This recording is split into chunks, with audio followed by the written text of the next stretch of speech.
Oke, setelah hampir 3 bulan, 2 bulan setengah, saya tidak upload eh, materi di YouTube channel karena memang YouTube channel itu awalnya dirancang untuk mendokumentasikan apa-apa yang saya lakukan di perkuliahan. Jadi materi kuliah, diskusi kelas, dan segala macam, kalau bisa saya dokumentasikan dan saya edit seadanya dan dimasukkan ke YouTube channel.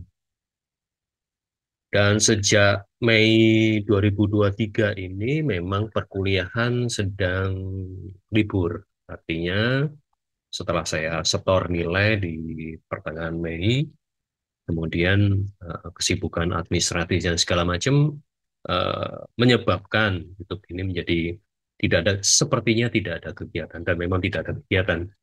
Namun karena sering punya waktu luang dan sering nonton beberapa YouTube lainnya, tergerak untuk mengapa tidak mendokumentasikan kegiatan-kegiatan ilmiah yang sempat saya lakukan. Dan akhirnya muncullah segmen ini, segmen buka buku, segmen baru yang coba saya susun dalam pengertian untuk mengisi kegiatan dan berbagi. Inilah buka buku.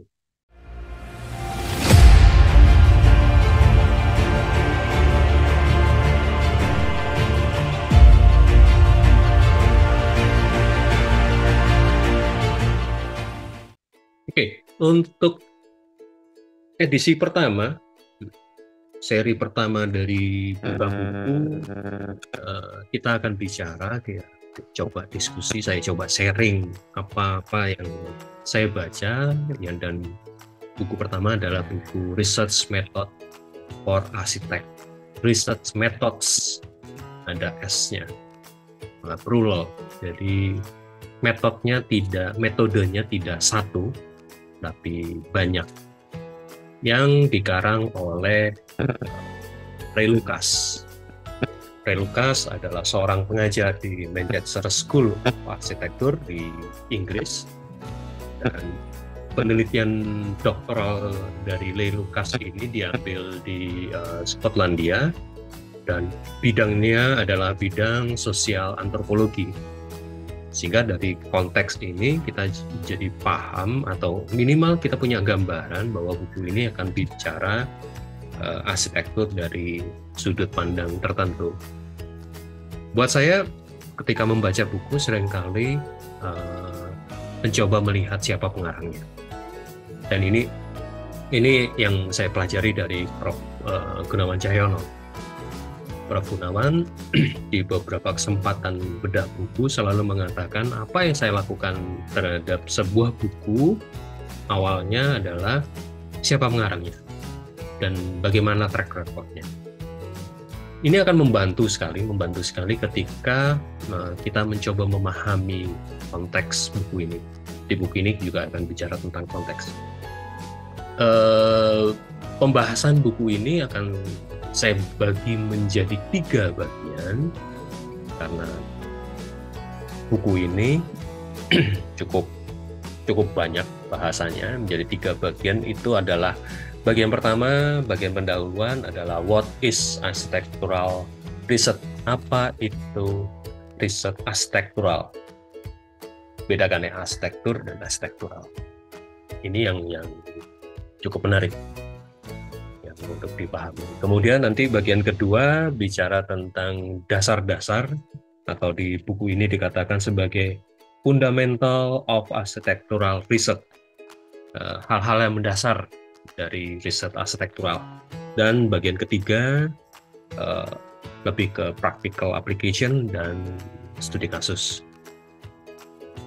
Saya akan membagi menjadi 3 video terpisah supaya tidak terlalu panjang seperti video perkuliahan, pendek-pendek tapi cukup bahasanya. Oke.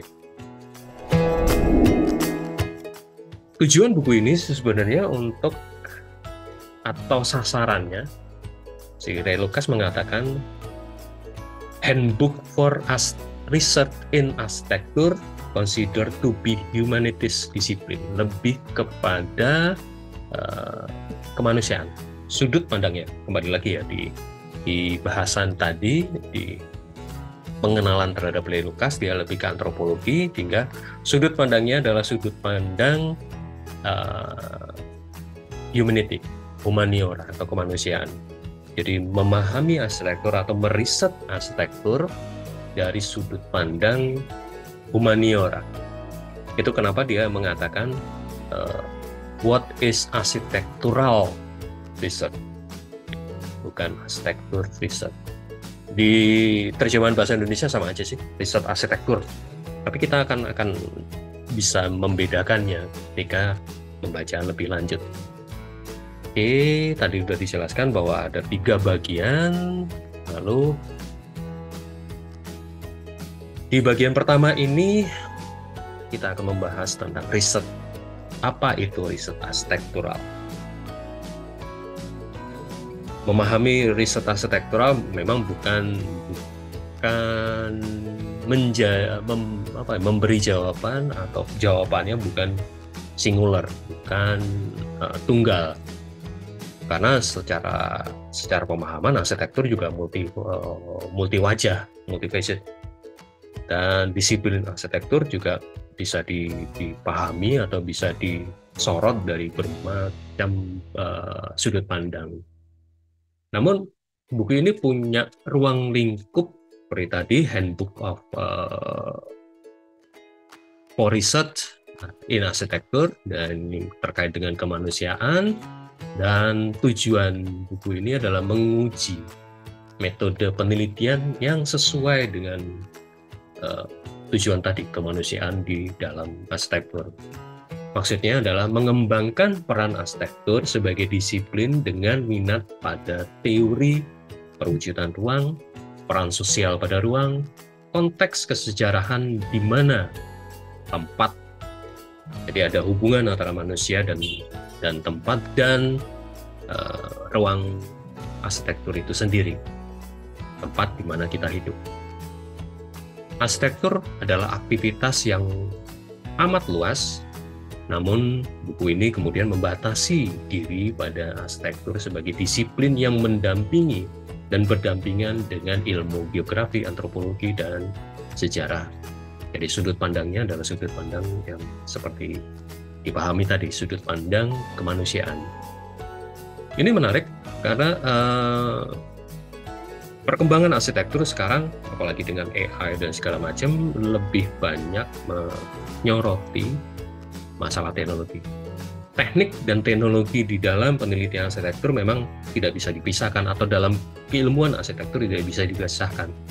Tapi Ray Lucas secara menarik dan menawarkan bahwa bentar, arsitektur itu harus ada sisi manusianya dong, karena penghuni atau pengguna dari arsitektur itu manusia.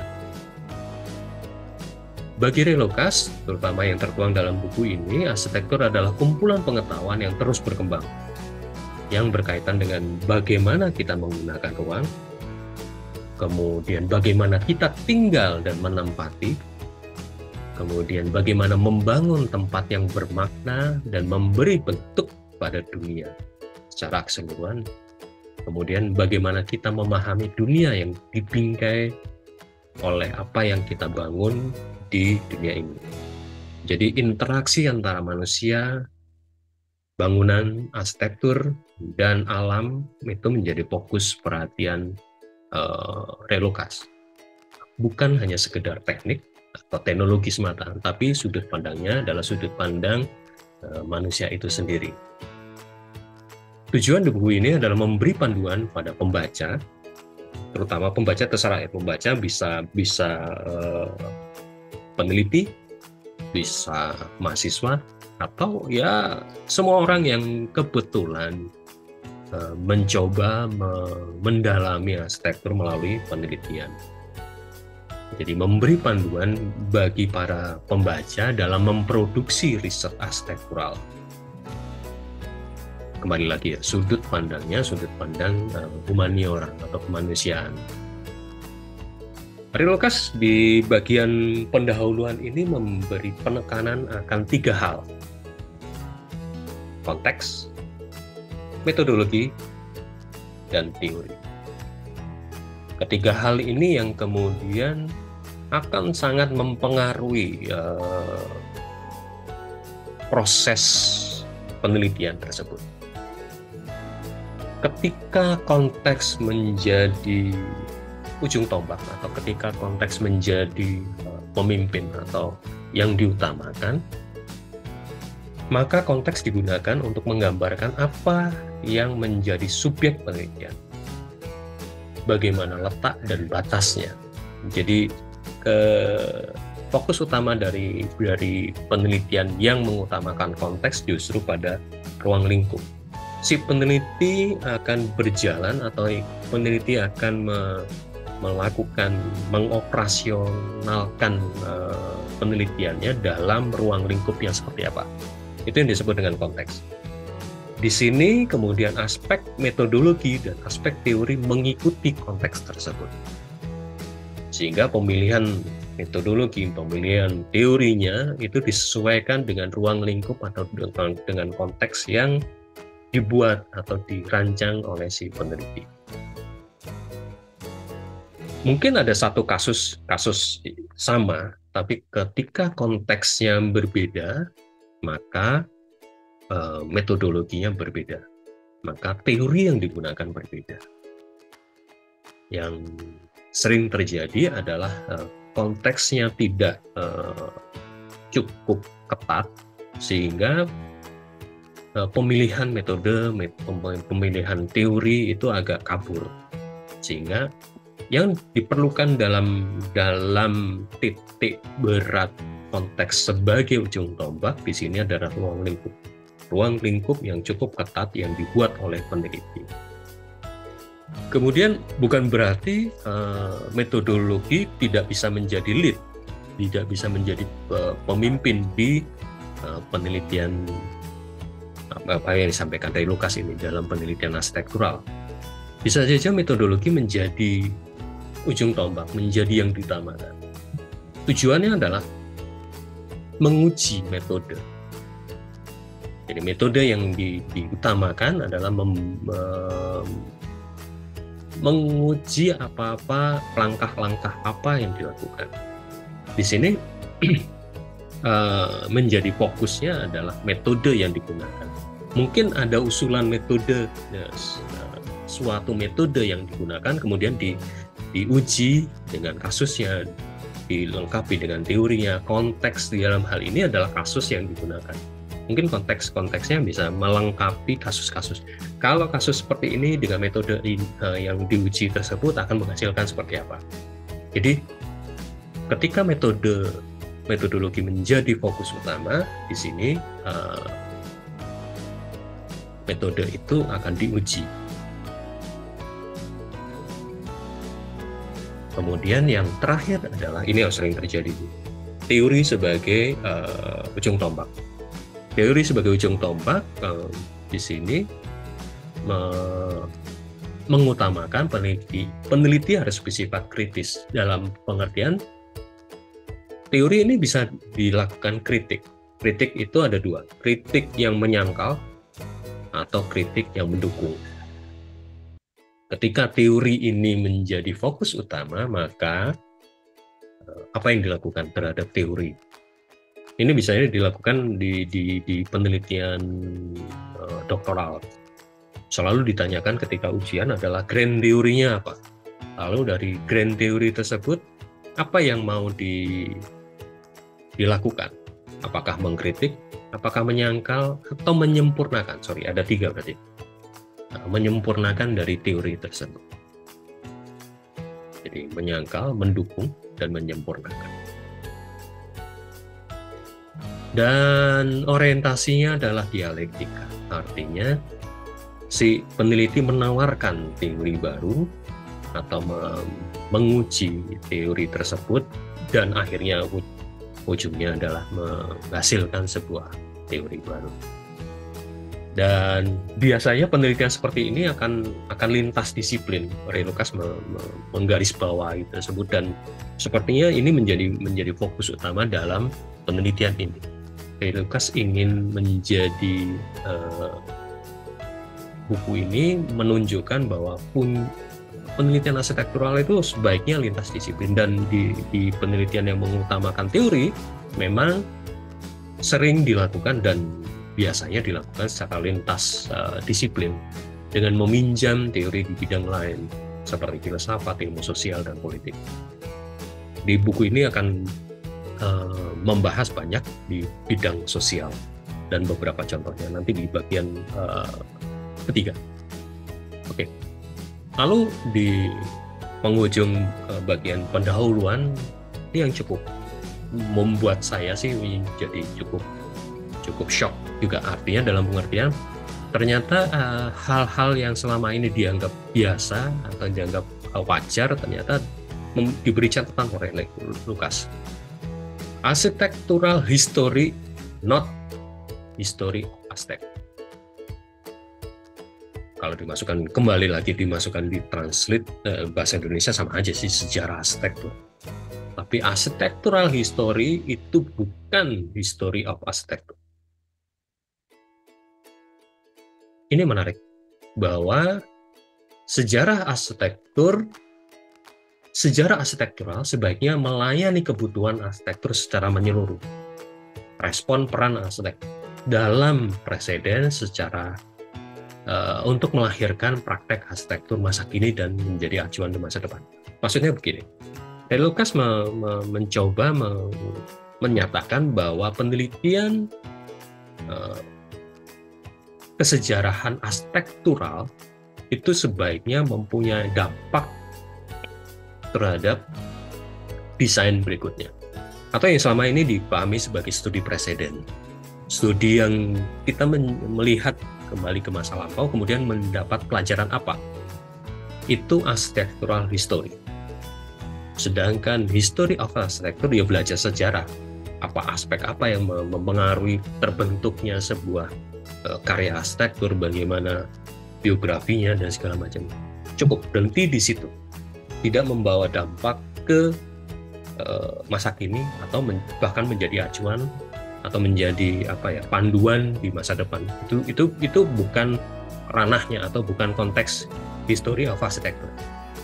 Sedangkan architectural history itu justru dari penelitian tersebut, dampaknya apa, efeknya apa yang bisa kita pelajari. Itu yang menjadi catatan dari Ray Lucas. Itu tentang architectural history. Kemudian juga ada yang menyatakan architectural social science, bukan social science arsitektur. Dalam penelitian yang mengutamakan pengetahuan sosial arsitektural, arsitektur dikonstruksi untuk melayani kebutuhan manusia. Yang secara sederhana adalah yang selalu dilakukan oleh seorang arsitek, menanyakan kliennya kebutuhannya apa dan segala macam. Itu pengetahuan sosial arsitektural. Jadi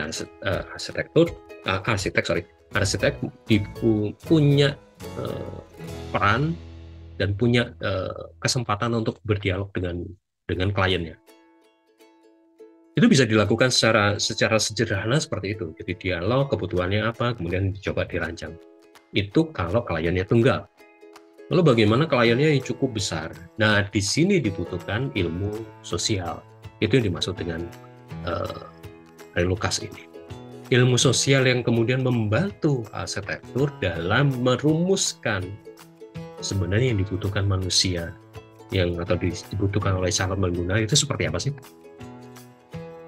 Jadi ilmu sosial ditempatkan sebagai teman diskusi dalam penentuan kebutuhan manusia di dalam sebuah ruang, dalam kehidupan sehari-harinya. Pengetahuan sosial arsitektur menawarkan pemahaman bahwa arsitektur sebagai sebuah rangkaian praktek, sehingga arsitek kemudian beradaptasi dalam atau merespon pengetahuan sosial tersebut. Gunanya adalah untuk membantu dia dalam proses perancangan. Dan aspek ketiga atau pendekatan ketiga yang dicoba dibuka oleh Ray Lucas adalah architectural philosophy, not philosophy of architecture. Ini agak ribet sebenarnya. Filsafat arsitektural bukan filsafat arsitektur. Di sini arsitektur dipahami sebagai sebuah lingkung binaan yang membawa implikasi bahwa praktek arsitektur merupakan proses kolaborasi antara arsitek dan pengguna, antara arsitek dan klien. Yang kedua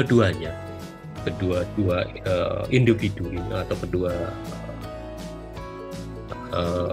orang ini itu mempertanyakan apa arti membangun. Jadi bagi seorang arsitek juga mempertanyakan, saya membangun untuk klien itu untuk apa sih?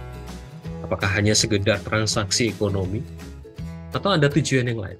Sedangkan si klien juga, saya membangun ini untuk apa? Untuk hidup saya, untuk apa dan apa? Itu pertanyaan-pertanyaan filsafat, pertanyaan filosofi. Itu arsitektural filosofi.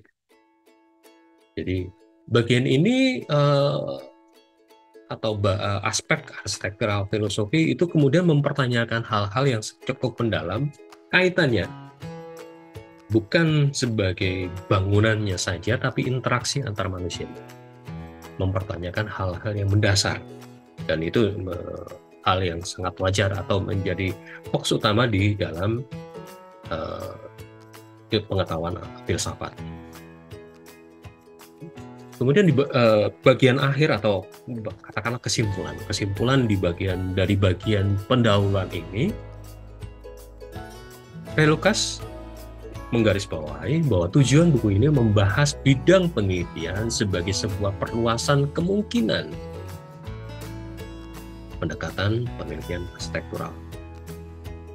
Karena arsitektur secara alami adalah sesuatu yang kompleks, bidang studi yang multi-phase, banyak wajahnya, banyak konteksnya. Tidak ada pendekatan tunggal yang dapat memberi pemahaman kepada Anda tentang arsitektur yang perlu Anda ketahui. Jadi tidak mungkin kita memahami arsitektur hanya dari satu sudut pandang. Untuk memahami arsitektur secara keseluruhan, bahwa sudut pandang ini bisa digunakan untuk memahami arsitektur secara keseluruhan. Bahkan pendekatan atau sudut pandang filsafat tidak menyelesaikan permasalahan keseluruhan. Itu yang menjadi catatan juga di Ray Lucas. Penelitian tidak perlu membatasi diri pada satu paradigma, karena hal itu justru mempersempit pemahaman arsitektur itu sendiri. Ini yang kemudian menjadi alasan mengapa buku ini penting untuk dibaca kembali, dan kebetulan saya juga harus membaca kembali buku ini untuk memperkuat beberapa pemahaman-pemahaman yang selama ini telah dilakukan. Dan catatan si Ray Lucas, nggak bisa kita melakukan dalam satu sudut pandang saja. Kita perlu sudut pandang lain. Mungkin bagian pendahuluan ini bisa saya cukupkan. Kita akan lanjut di bagian berikutnya, di part 2, yang akan membahas tentang fundamental arsitekturalisme. Di sini akan dipelajari atau dibahas tentang definisi definisi penelitian kalian, definisi metodenya, kemudian bagaimana membuat literatur review, building your literature review, kemudian bagaimana cross disiplin dan segala macam. Kita sama-sama explore. Kalau ada pertanyaan dan mungkin komentar yang perlu kita bahas bersama, silakan tulis di kolom komentar. Terima kasih, sampai jumpa di bagian kedua nanti.